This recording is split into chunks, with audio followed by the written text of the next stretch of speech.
consigo jogar minha testosterona lá pra cima com musculação física? Musculação.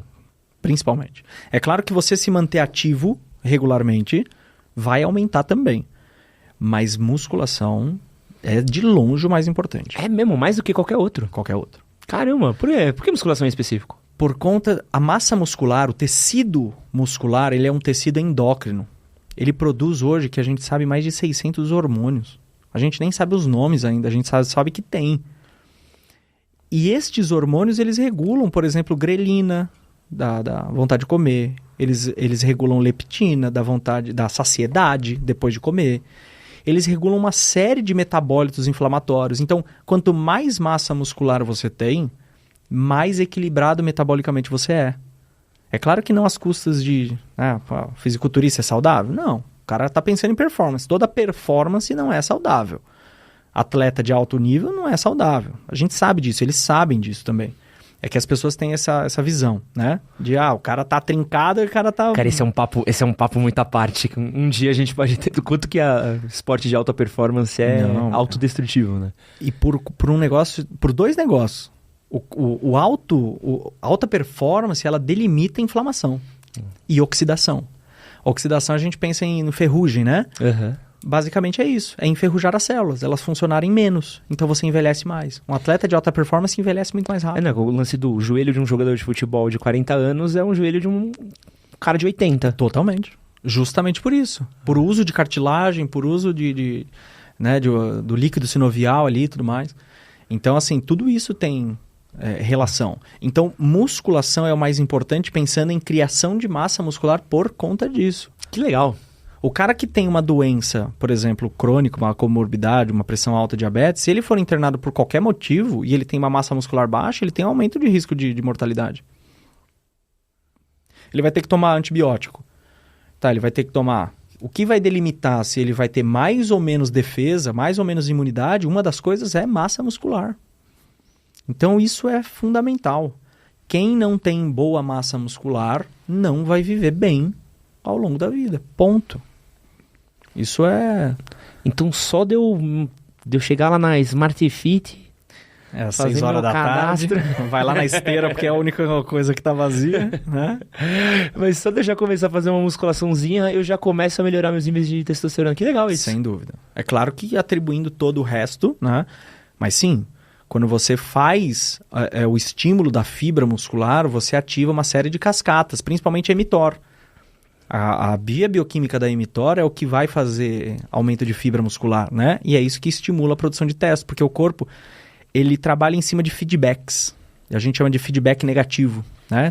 Tem poucos positivos, a maioria negativa. Então, aumentei tal coisa, diminuo tal coisa. Então, o corpo trabalha dessa forma. Então, assim, quando o corpo está precisando de estímulos, ele produz mais. E assim por diante. Né? E tem um outro efeito endócrino também que a gente chama de up and down regulation. Que às vezes, quanto mais hormônio você tem... não necessariamente sendo bom mais hormônio, o seu corpo, para não ter efeito colateral desse aumento desse hormônio, ele diminui o receptor. E hoje a gente sabe, estuda cada vez mais, que mais importante... Aí é uma coisa que eu só vou largar aqui a informação, tá? Mas a gente hoje está estudando mais receptor do que hormônio. Porque o receptor é mais importante que o hormônio. Porque só vai funcionar o hormônio se tiver receptor. Por isso que se diz, por exemplo, que mulher pós-menopausa, depois de 10 anos sem fazer reposição, não pode tomar mais hormônio. Porque já não tem mais receptor.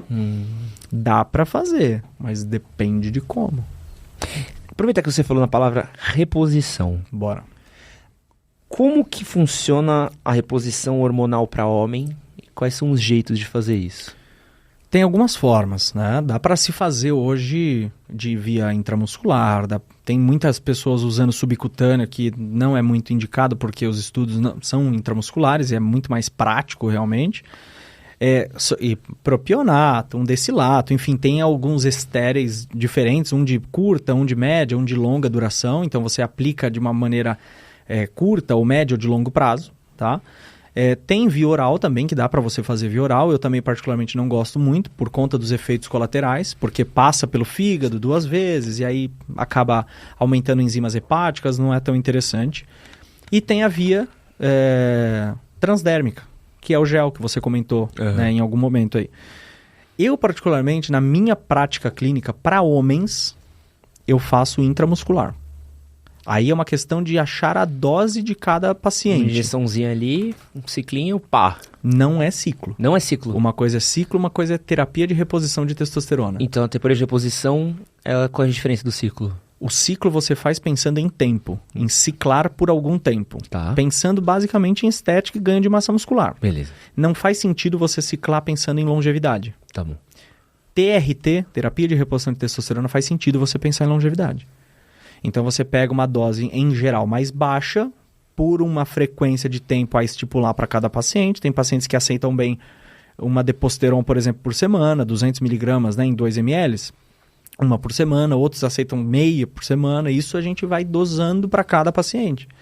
A gente não quer quanto mais testosterona melhor, a gente quer a testosterona em níveis que para aquele paciente se sinta bem. Uhum. Isso em tese é por volta de 800 a 1.200. Não passa disso e não menor que isso também. Mas isso quem delimita é o paciente. Né? Então você pode fazer a cada 7 dias, a cada 10 dias, a cada 14 dias. Por quanto tempo?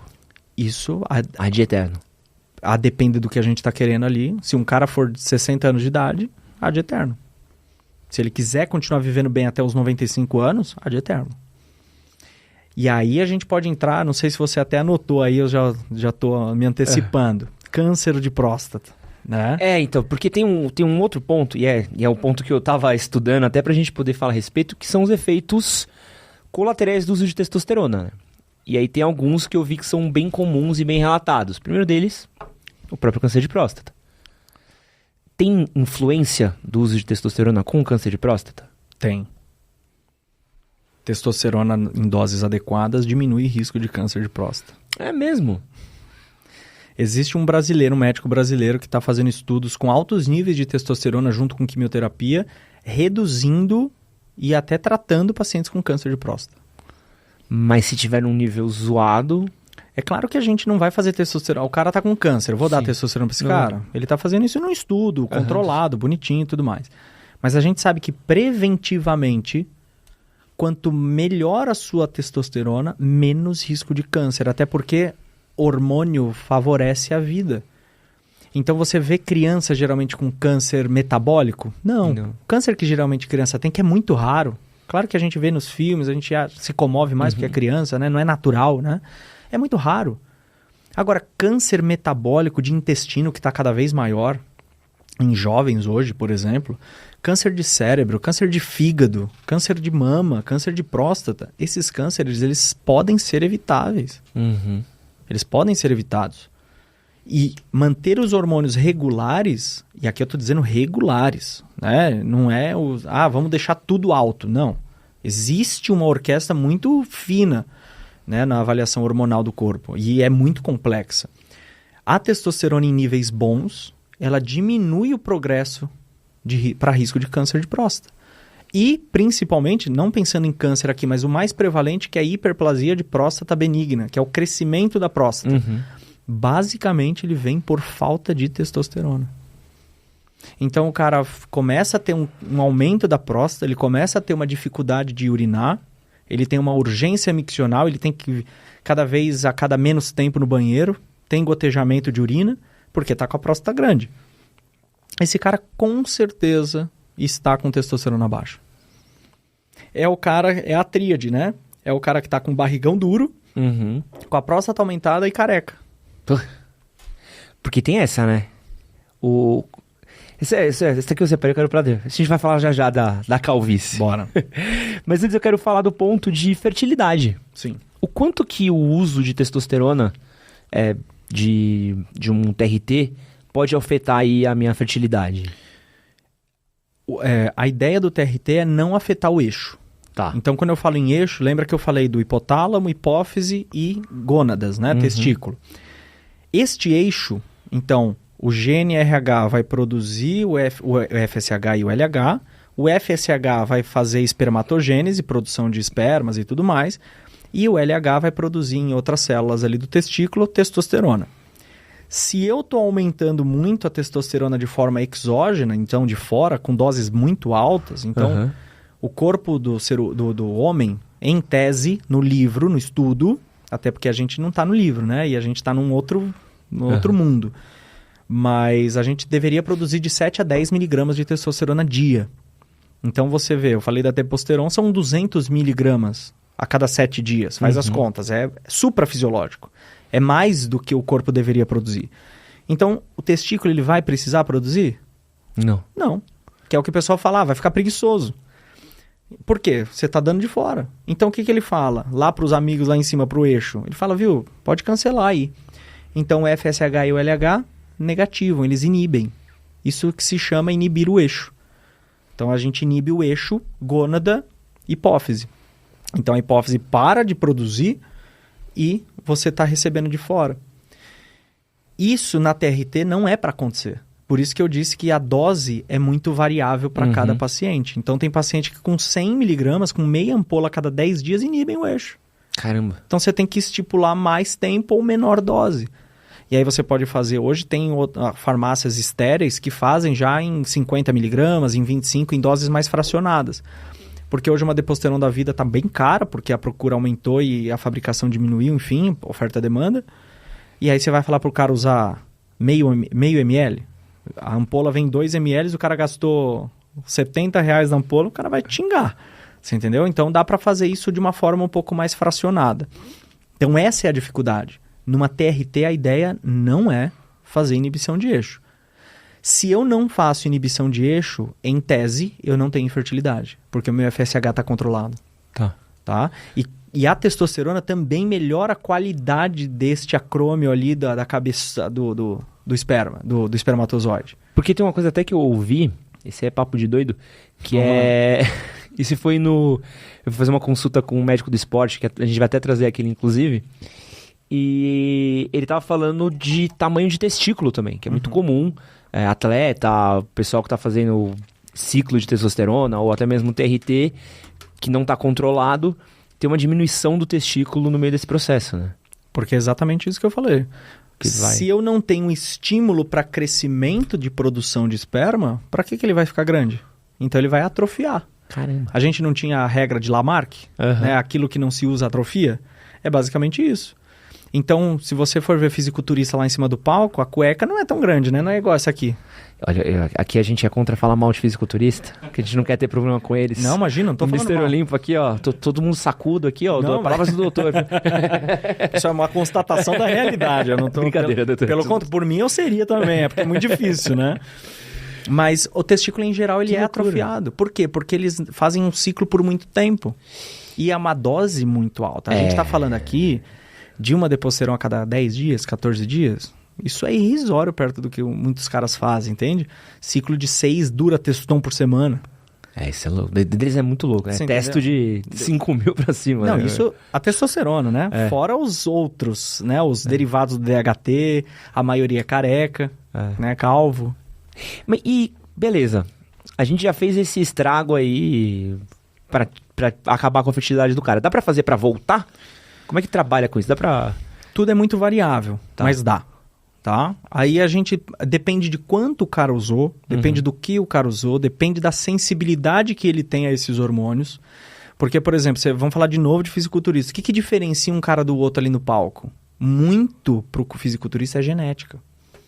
E não é só a genética do fenótipo dele, do quanto ele ganha de massa, mas o quanto ele pode receber menos hormônio e ele faz maior resultado. Então, essa forma eficaz que um fisiculturista tem de receber pouco hormônio e ter o mesmo resultado de um cara que está usando muito, diminui efeito colateral.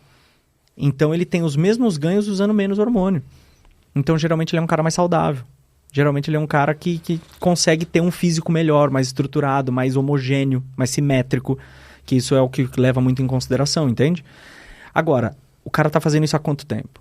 Ele está com esse eixo inibido há quanto tempo? Ele fez uma terapia uma terapia pós-ciclo, que é o TPC.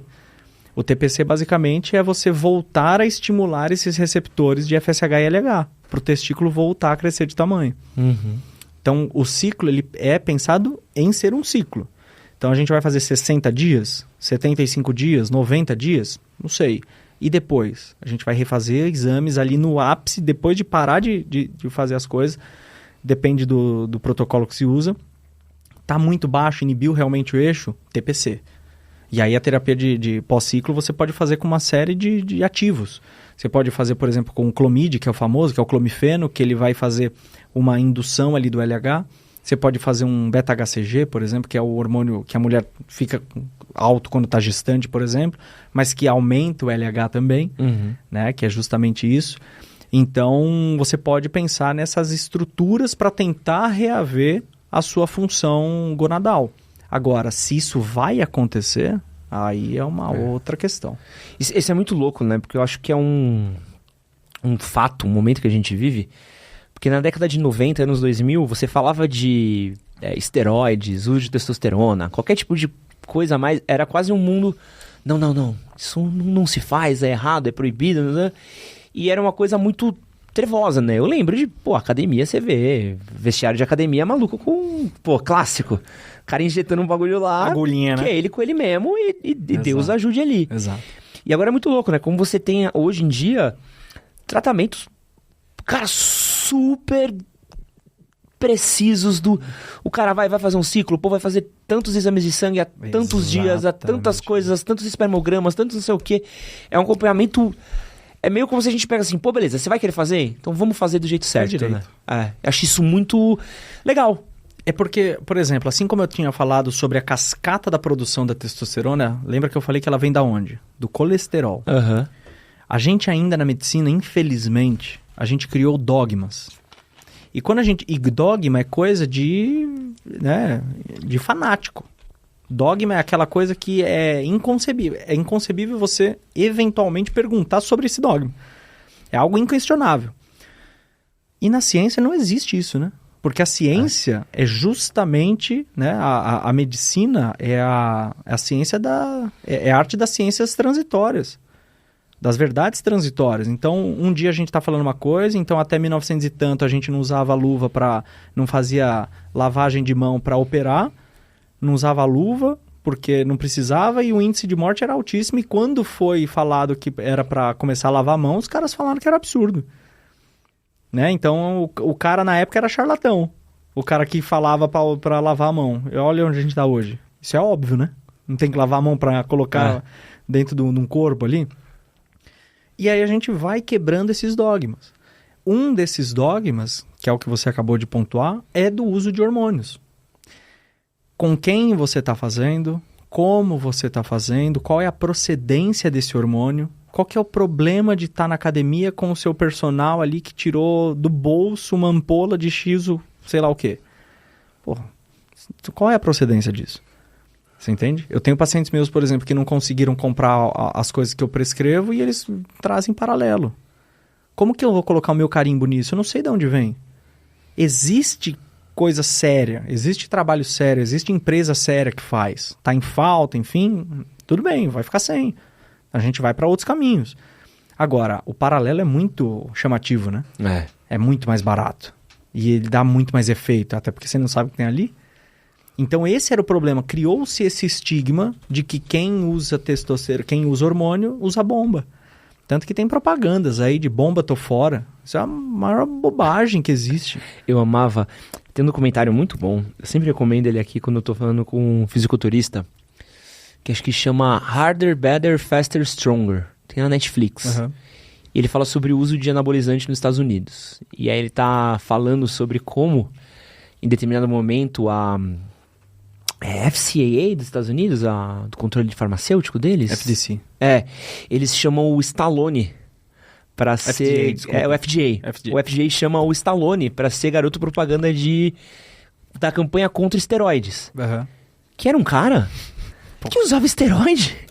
Você vê Rambo 3... Sampa, né? Você vê o Rambo... Tipo assim, você vê ele no... O Rock, um lutador. Ele é forte. Mas não é nada que você não encontre na Praça da Sé. Você vê Rambo 3, o trapézio dele tem um trapézio, Exatamente. Tá ligado? O trapézio dele tem uma bazuca, né? Você fala, meu Deus, viado, como é que o cara cresceu tanto e ele lá? Não, gente, então. Drogas nem morto. É a hipocrisia por trás de uma coisa que existe, né? Não, e aí eu vou além, porque a gente tá falando que bomba tô fora. O que é bomba? É hormônio? Então quer dizer que a gente tem que parar de dar anticoncepcional pras meninas com 13 anos de idade? Eu, pelo menos, sou a favor. O TRT é bomba? Você entende? Então, assim, a vida do cara mudou completamente, ele saiu da depressão, ele voltou a ter amor pela mulher, admiração pela vida, ele não pulou do prédio mais, por conta de uma reposição. Ninguém tá falando que ele vai ficar sarado, musculoso, até porque isso não depende apenas da testosterona, pelo contrário, depende de muito mais do que isso. Se fosse só testosterona, tava todo mundo bombado. Porque hoje tem fácil acesso, você vai no médico, hoje o cara já tem mais conhecimento, você consegue sair para comprar. Mas não é assim que funciona. Então a gente ainda, infelizmente, está muito fixo a dogmas antigos. Por exemplo, um dos estudos, se não o estudo que foi o precursor dessa ideia errônea de testosterona, foi um estudo de 1941, que tinha um N de participantes de 3. 3 pessoas fizeram estudo, só que na verdade uma desistiu e a outra, por algum motivo, saiu também. Então era um estudo com uma pessoa, que na época também não se tinha ultrassom para saber se já tinha câncer ou não, e fez doses abusivas de testosterona e criou câncer. Agora, qual tipo de ester usaram ali? O paciente já tinha ou já não tinha? Como que era isso? Não era um método qualificado de um estudo para saber exatamente, entende? Então a gente está tendo que quebrar diuturnamente essa ideia de que o hormônio causa problemas, de que o hormônio é ruim. É claro que você precisa entender os conceitos. Por exemplo, terapia de reposição hormonal na mulher pós-menopausa não pode ser por via oral. A menos que seja progesterona bioidêntica, isomolecular e assim por diante. Uhum. Porque um que você compra na farmácia, que não tem a mesma molécula do seu corpo, vai dar problema. Vai passar pelo fígado, né? Para passar pelo fígado, vai aumentar esse HBG, enfim.